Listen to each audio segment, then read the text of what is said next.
जिन अपने office room में बैठा हुआ था, तभी मैंग उसे मैसेज करता है कि उसका प्लान सक्सेसफुल हो गया है। उस मैसेज को पढ़ के जिन स्माइल करने लगता है। साइमन कहता है, तुम कितने वियर्ड हो, तुम अचानक से हंस क्यों रहे हो? जिसपे जिन कहता है, कुछ एक्साइटिंग हुआ है, इसीलिए मैं खुश हूँ। ये सुन के साइमन सोचने लगता है, कहीं ये मैंग से रिलेटेड तो नहीं है? वो दोनों जरूर मुझसे कुछ छुपा रहे हैं। जिन कहता है, वैसे क्या तुम मुझे बिजनेस में कुछ भरोसेमंद लोगों से मिलवा सकते हो? ये सुन के साइमन तो पूरी तरह से हैरान में पड़ जाता है और कहता है, क्या तुम सीरियस हो? क्या जिनसन ग्रुप को ये सब काम करने की जरूरत है? जिस पे जिन कहता है, जब सिचुएशन खराब रहती है तो हमें कठोर तरीकों का इस्तेमाल करना चाहिए। इसके अलावा मैं कुछ गलत नहीं कर रहा, मैं सिर्फ बस अपना कॉन्टैक्ट बढ़ा रहा हूँ। शायद मुझे कभी भी इसकी जरूरत पड़ सकती है। साइमन फुसफुसाते हुए कहता है, तुम पागल हो, तुम पहले तो ये सब कुछ नहीं कर रहे थे। जिन कहता है, अगर तुम ये काम नहीं कर सकते तो फिर मैं किसी और से कह दूंगा। ये सुन के साइमन परेशान होकर कहता है, रुको, किसने कहा कि मैं ये नहीं करूंगा? तुम जीत गए, ठीक है, मैं ये काम करूंगा।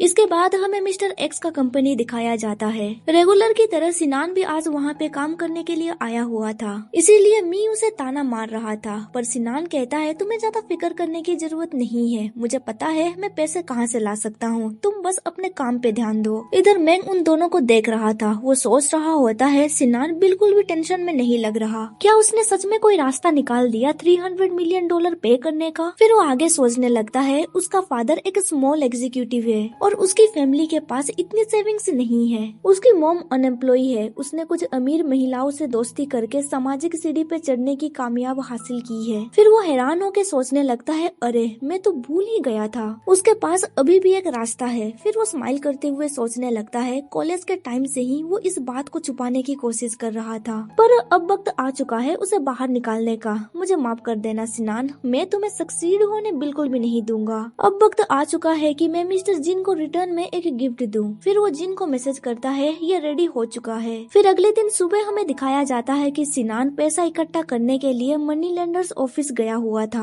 मनी लेंडर का बॉस कहता है, तुम्हारे पास क्या है देने के लिए? सिनान उन्हें अपना फार्मास्यूटिकल पेटेंट देते हुए कहता है, इसमें मेरा नाम है, ये बहुत ही ज्यादा कीमती है। मनी लेंडर समझ नहीं पाते हैं कि आखिर वो हमें क्या देने की कोशिश कर रहा है। एक पर्सन गुस्से से उसे चाकू दिखाते हुए कहता है, क्या तुम हमसे मजाक करने की कोशिश कर रहे हो? तभी एक पर्सन अपने बॉस को फुसफुसाते हुए कुछ कहता है। फिर बॉस सिनान से पूछता है, तुम इसे कितने में बेचना चाहते हो? अच्छा होगा कि तुम कोई गड़बड़ी ना करो। सिनान कहता है, वो उस सर्टिफिकेट को $300 मिलियन पे बेचना चाहता है। जिसपे बॉस का एक बंदा गुस्से से कहता है, क्या 300 मिलियन? पर तभी बॉस उसे रुकने के लिए कहता है। फिर वो सिनान से कहता है, मैं तुम्हें इसके 200 मिलियन दूंगा। सिनान कहता है, पर यह सर्टिफिकेट बहुत ही ज्यादा यूनिक है, इसकी कीमत इससे भी ज्यादा होनी चाहिए। ये सुन के वो बॉस कहता है, मैं तुम्हें इसके 150 मिलियन दूंगा। ये सुन के सिनान सोचने लगता है, अगर मैं कुछ और कहूँगा तो वो लोग इसका प्राइस और भी घटा देंगे। वैसे भी वो एक माफिया का बॉस है, मुझे उसे ऑफेंड नहीं करना चाहिए। बॉस कहता है, मुझे बार्गेनिंग करना बिल्कुल भी पसंद नहीं। मुझे इस फार्मास्यूटिकल डॉक्यूमेंट के बारे में कुछ भी जानकारी नहीं है, इसीलिए मैं तुम्हें जितना प्राइस ऑफर कर रहा हूँ तुम्हें उससे एग्री होना पड़ेगा। सिनान को ये प्राइस बिल्कुल भी अच्छा नहीं लग रहा था, फिर भी वो $150 मिलियन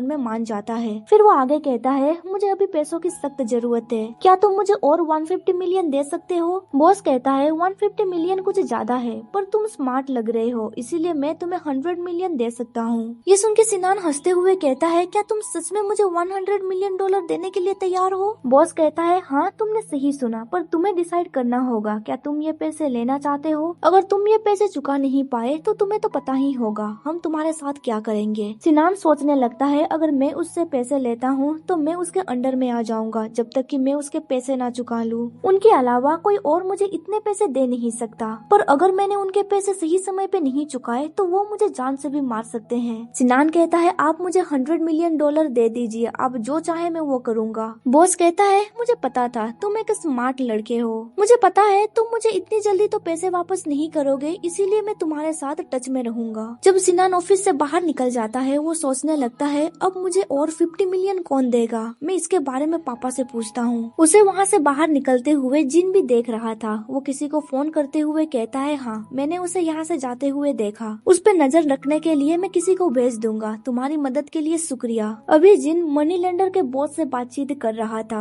बॉस कहता है, लिटिल जिन तुम हमेशा से बहुत ही पोलाइट हो, अगर तुम्हें फिर से मदद की जरूरत होगी तो मुझे बुला लेना। जिन कहता है, मैं तुम्हें $300 मिलियन जल्द जल्द ही ट्रांसफर कर दूंगा। नहीं नहीं, ये इतनी भी जरूरत नहीं है, सिनान ने तुमसे पैसे उधारी ली है। बॉस कहता है ठीक है, तुम्हारी मदद के लिए शुक्रिया। बॉस का एक आदमी कहता है ये लड़का कौन है, ये तो एक रेगुलर सीईओ है ना। बॉस कहता है तुम कुछ भी नहीं समझे ना, मैंने उस सर्टिफिकेट के ऊपर 150 मिलियन खर्च किए और मैंने सिनान को 100 मिलियन पैसे दिए और जिन ने मुझे 300 मिलियन पैसे दिए। फिर उसका आदमी कैलकुलेट करते हुए कहता है तो इसका मतलब ये हुआ कि हम लोगों ने 50 मिलियन एक्स्ट्रा कमाए हैं। बॉस कहता है 50 मिलियन एक अच्छा चॉइस है। बॉस कहता है 50 मिलियन एक राइट चॉइस है, पर रियलिटी तो ये है कि सिनान को लगता है कि उसे लोन में पैसे सिर्फ मैंने ही दिए हैं। मैंने उसे जो 100 मिलियंस दिए थे मैं उससे जैसे भी करके वापस ले ही लूंगा, चाहे कैश में हो या फिर किसी और तरीके से। फिर वो स्माइल करते हुए कहता है लिटिल जिन ने मुझे 150 मिलियन गिफ्ट में दिए हैं। और दूसरी तरफ है उसका पिता जो कि बहुत ही ज्यादा एरोगेंट है और सब लोग उसे हेट करते हैं। तुम लोग बस देखते जाओ, कुछ ही देर में वो अपने फादर को भी सरपास कर लेगा। इसके बाद हमें साइमन को दिखाया जाता है जो इरिटेट होकर सोच रहा था उन दोनों ने मुझसे कुछ भी नहीं कहा। वो गुस्से से कहता है तुम दोनों को मुझे एक्सप्लेन करना होगा।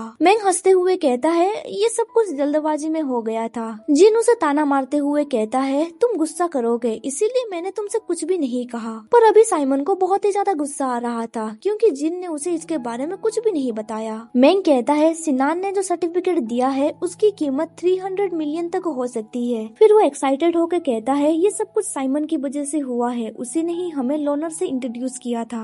पर साइमन तो अभी भी मुंह फुलाए बैठा हुआ था। मैंग कहता है अभी सिनान सबसे पहले अपने पेरेंट्स के घर जाएगा बाकी के 50 मिलियन पैसे जुगाड़ करने के लिए। इसके बाद हमें सिनान का घर दिखाया जाता है। अभी वो अपने पेरेंट्स को 50 मिलियन मांग रहा था। ये सुन के उसकी मॉम हैरान होकर कहती है क्या 50 मिलियन? क्या तुम्हें लगता है कि हमने इतने पैसे सेविंग्स में रखे हैं? सिनान कहता है मुझे ये पैसे कुछ काम के लिए चाहिए, मैं समय से पहले आपको ये वापस कर दूंगा। अभी मैं जल्दी में हूँ इसीलिए मैं सब कुछ आपको एक्सप्लेन नहीं कर सकता। उसकी बातें सुन के उसका फादर भी बहुत ही ज्यादा परेशान में पड़ गया था। उसका फादर कहता है हम इस घर को गिरवी में रखेंगे तो कुछ पैसे आ सकते हैं, फिर हम अपने फैमिली के सेविंग्स में से भी पैसे ले सकते हैं। ये सुन के सिनान की मदर कहती है ये बिल्कुल भी नहीं हो सकता, अगर हम लोग घर बेच देंगे तो फिर हम कहाँ रहेंगे? अगर मैं होमलेस हो जाऊंगी तो फिर मेरे नोबेल दोस्त मुझे कैसे ट्रीट करेंगे? ये सुन के सिनान का फादर कहता है तुम बस हर दिन मौज मस्ती करना चाहती हो, क्या तुम्हें दिखाई नहीं दे रहा तुम्हारा बेटा अभी मुसीबत में है, तुम्हें सिर्फ अपनी परवाह है। फिर सिनान की मोम भी गुस्से से कहती है ये सब कुछ तुम्हारी वजह से है क्योंकि तुम एक यूजलेस हो, अगर तुम अमीर रहते तो तुम्हारा बेटा कभी भी मुसीबत में नहीं पड़ता, ये सब कुछ तुम्हारी गलती है। वो दोनों बहुत ही ज्यादा बहस करने लगते हैं। फिर उसका फादर उसे थप्पड़ मारते हुए कहता है तुम्हारी हिम्मत कैसे हुई ये सब कुछ कहने का? फिर सिनान की मोम गुस्से से कहती है मैं भी तो देखूं घर बेचने के बाद तुम क्या करोगे। ये कह के वो घर छोड़ के चली जाती है। उसे जाते हुए देख साइमन कहता है ये तो सिनान की मोम है ना, क्या उन लोगों ने उन्हें घर से बाहर निकाल दिया?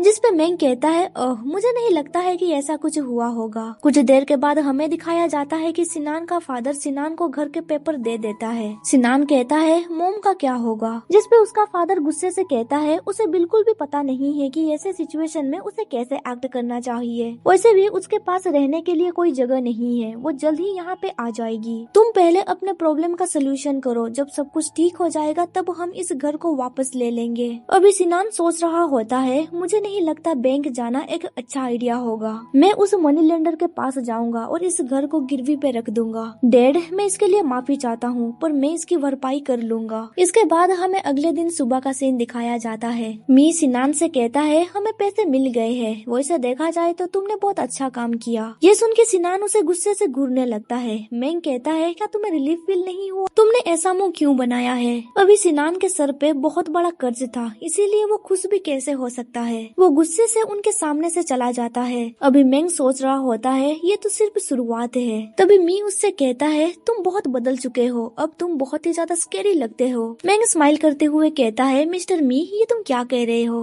तुम्हें मुझसे डरने की जरूरत नहीं है। अभी वो सोच रहा होता है पहले मैं सिनान से डील कर लूं, फिर मैं तुमसे सामना करूंगा।